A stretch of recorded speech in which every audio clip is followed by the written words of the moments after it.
जय जगन्नाथ सांग मैंने आज चलतु बनइबा घरोई और देशी उपाय पोटल कुरमा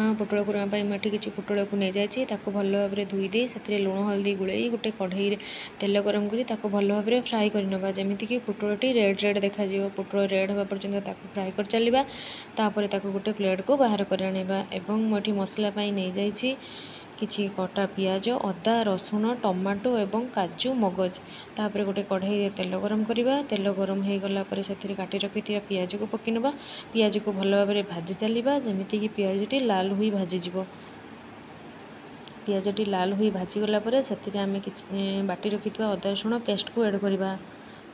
किसी समय भाजी नवा भल भाव अदा रसुण पेस्ट भल भाव भाजीगला से आम टमाटो काजू और मगजर पेस्ट को भाजी मिसाईदेवा किसी समय कषिया छाड़ीदेवा भल भाव कषि होगला से आम लंका गुंड हल्दी गुंड जीरा गुंड गरम मसला गुंड और धनिया गुंड को मिसाइबा किसी समय कषि नवा कषि होगला से भाजी रखि पोटल को मिसाइबा आवश्यक अनुसार पानी और आवश्यक अनुसार लुण देवा एवं आमर हो गला पोटल कुरमा जल्दी जल्दी आसतु खाइबा।